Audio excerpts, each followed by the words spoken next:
सभी स्टूडेंट्स को good morning. Ramkumari PG महाविद्यालय की ऑनलाइन क्लास में आप सबका स्वागत है। अपन ने कल पढ़ा मृदा का वर्गीकरण। आज अपन पढ़ेंगे मृदा का वैज्ञानिक वर्गीकरण या आधुनिक वर्गीकरण। तो लिखो आप, आधुनिक वैज्ञानिक पद्धति आधारित। आधुनिक वैज्ञानिक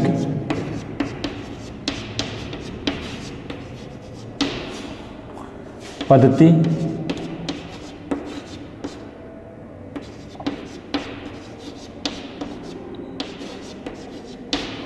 आधुनिक वैज्ञानिक पद्धति आधारित वर्गीकरण।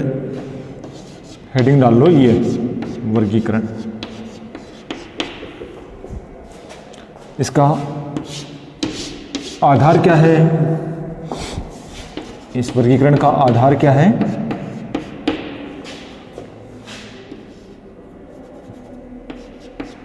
मृदा के कण या कण के आधार पर, मृदा के कणों के आधार पर ये वैज्ञानिक वर्गीकरण दिया गया। अब देखो ये वर्गीकरण लिखवाने की कोई खास जरूरत है नहीं, लेकिन आपको क्यों लिखवा रहा हूं मैं? मृदा टॉपिक तो सब पढ़ते हैं, इसमें सिर्फ शब्द हैं और शब्दों के आगे आपको जिले लिखवा दूंगा, तब अपने आप समझ में आ जाएगा कि बात कहाँ की हो रही है। क्योंकि पहले वाले वर्गीकरण आप बहुत ढंग से पढ़ लेना कि कहाँ पर कौन सी मृदा है, तब ये नाम ही अलग है, वैज्ञानिक नाम दे दिए, तब थोड़ा सा कन्फ्यूजन हो जाता, भाई पूछ क्या लिया। नहीं, नाम सुने हुए नहीं हो तब तो कन्फ्यूजन होगा नहीं। तो सबसे पहली है एंटीसोल। सबसे पहली देखो ये दो मृदा है ऐसी, एंटीसोल है एक तो, और सेकंड क्या है? एंटीसोल एक है इरिडोसोल। कौन सी? इरिडोसोल। इसमें हमेशा कंफ्यूजन होता है। दोनों ही कौन सी मृदा है? ये दोनों ही ब्लूई मृदा है। कौन सी? ब्लूई मृदा। ब्लूई मृदा है। और ब्लूई मृदा कहाँ पाई जाती है? कल मैंने आपको बताया था, राजस्थान जो 61% भाग है टोटल, यानी 32,63,263 वर्ग किलोमीटर राजस्थान का क्या है क्षेत्रफल, उसका 61% क्या है? पश्चिमी राजस्थान, मतलब उनमें राजस्थान का मरुस्थल, शुष्क मरुस्थल।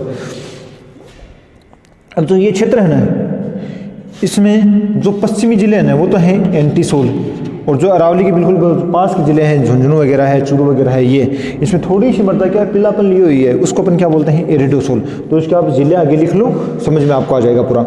एंटीसोल है, एंटीसोल, इसके आगे आप लिखो पूर्णतः शुष्क, पूर्णतः शुष्क, या अरावली के पश्चिम में सभी मरुस्थलीय जिले, अरावली के पश्चिम में सभी मरुस्थलीय जिले। लिखना चाहो तो गंगानगर है, गंगानगर, बीकानेर, जैसलमेर, बाड़मेर, जालोर, जोधपुर, ये जिले हैं। इसमें कौन सी मृदा है? एंटीसोल। अब सेकंड लिखो आप इरिडोसोल। सेकंड कौन सी? इरिडोसोल। इसमें आप लिखो अर्धशुष्क एवं अर्धशुष्क मरुस्थल जिलों में, अर्धशुष्क मरुस्थल जिलों में अरावली के सहारे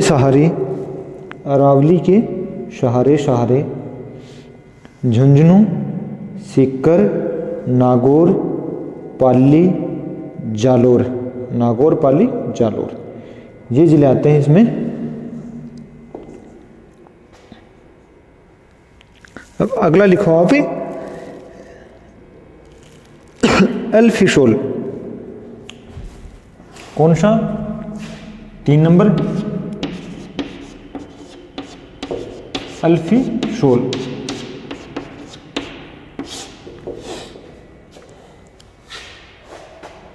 अब जो ये एल्फिशोल है ना, ये किस मृदा की भांति है? जलोढ़ मृदा की भांति।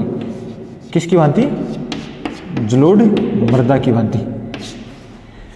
मतलब नदियों वाला जो अफवाह क्षेत्र होगा ना, वो आएगा इसमें एल्फिशोल में।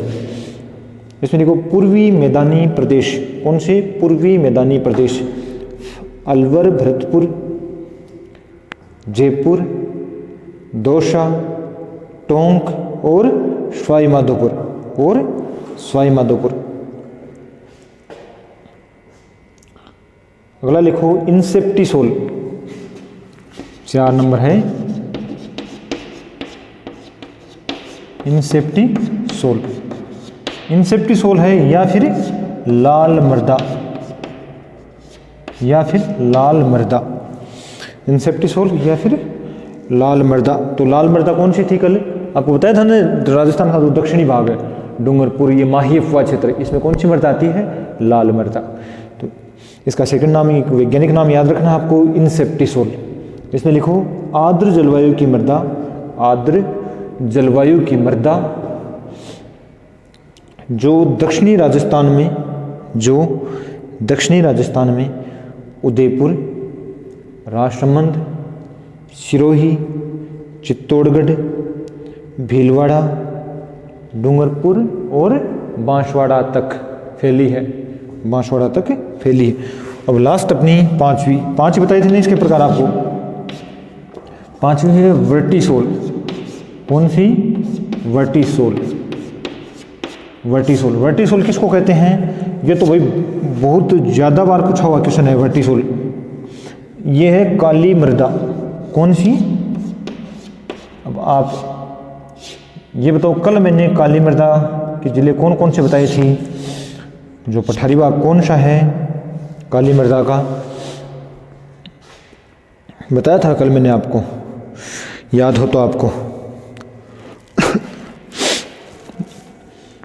हाड़ौती क्षेत्र, कोटा, बूंदी, बारा, झालावाड़, ये जिले कौन से में आते हैं? काली मृदा में। तो ये आप लिख लो इसमें, हाड़ौती क्षेत्र,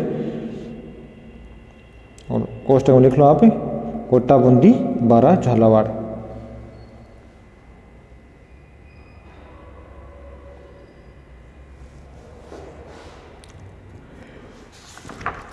अब आप हेडिंग लिखो,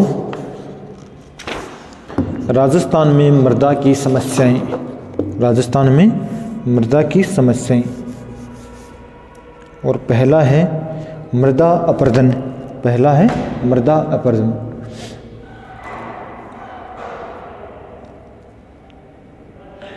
ये मृदा अपरदन है, वायु अपरदन है, जल अपरदन है, जल में ये अवनालिका अपरदन है, ये मृदा की समस्याएं हैं।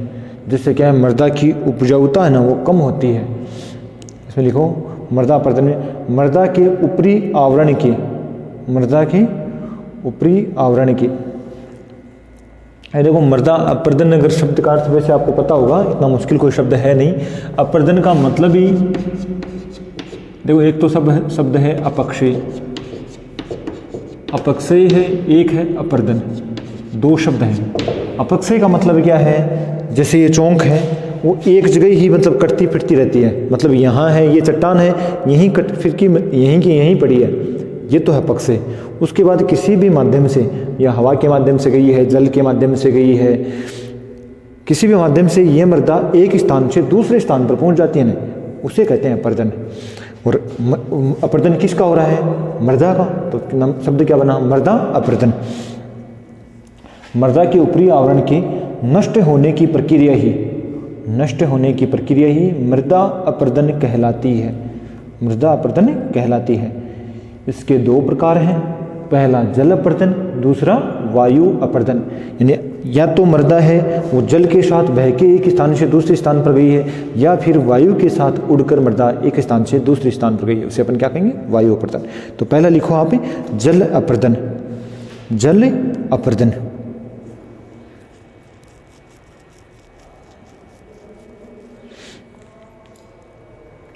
जल अपरदन, इसके भी दो उपभाग हैं, इसके भी दो उपभाग हैं। इसके दो उपभाग कौन से हुए? देखो, एक तो होता है चादरी अपरदन, मतलब क्या है? यानी नदी द्वारा है या वर्षा के जल द्वारा है, मिट्टी है ना वो चादर के रूप में, मतलब पूरे मैदान की चादर के रूप में एक जगह से दूसरे स्थान पर जा रही है। ये मुख्य रूप से नदियों में देखने को मिलता है कि जो नदियाँ के साथ जो सहायक नदियाँ वो दूर से बड़े क्षेत्र में मृदा को बहाकर अपने साथ लेके आती हैं। एक होता है अवनालिका अपरदन, अवनालिका अपरदन, जिसमें यानी जो गड्ढे की भांति बनता है, जो मुख्य नदी है ना वो एक गड्ढा सा बनाती है और अंदर की यानी यूं वी आकार का शेप बनी, यू आकार की शेप बनी, इसमें गड्ढा बनता है और आगे तक ये मृदा को ले जाती है। और जो गड्ढे जो बनते हैं उनको कहते हैं अवनालिका अपरदन। जैसे जो चंबल की बीहड़ भूमि है ना, उसमें कौन सा अपरदन होता है? अवनालिका अपरदन। इसमें लिखो आप, इसके दो विभाग हैं। पहला लिखो चादरी अपरदन या आवरण अपरदन, चादरी अपर्दन या आवरण अपर्दन। यह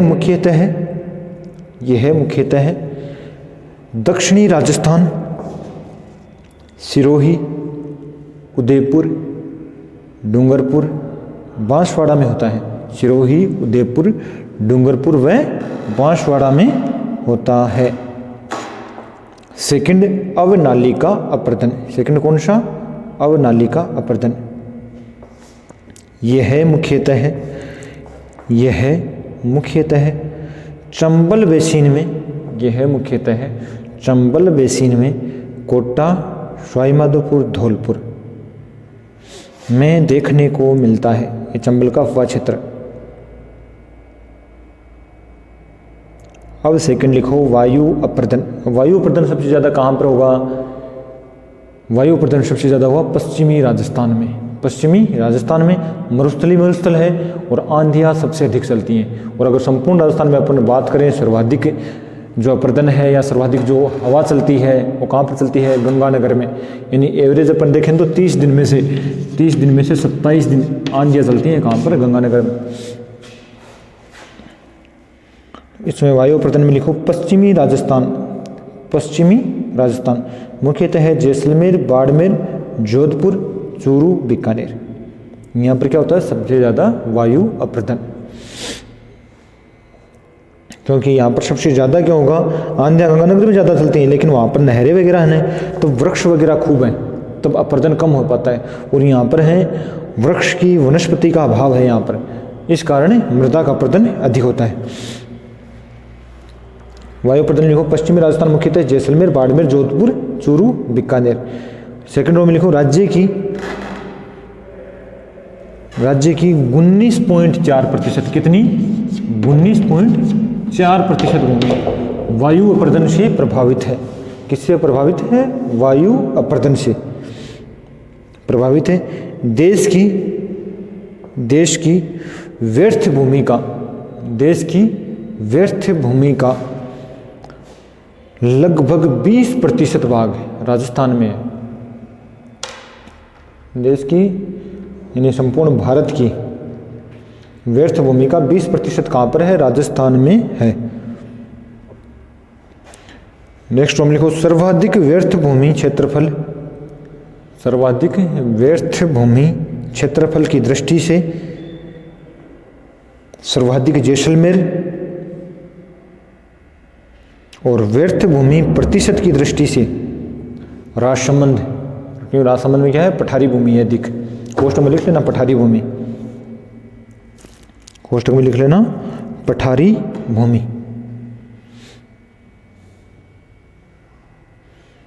अब लिखेंगे मृदा की जो समस्याएं हैं, जैसे लवणीयता है, क्षारीयता है, ये चीज़ें लिखेंगे। और ये लिखेंगे अपन कल अपना ये चैप्टर हो जाएगा कंप्लीट। ज़्यादा नहीं बचा भाई, थोड़ा ही बचा है। यही बचे हैं, लवणता को कम करना, सेम की समस्या को कम करना या क्षारीयता की समस्या को कम करना। ये कल देखते हैं। आज के लिए इतना काफ़ी। धन्यवाद।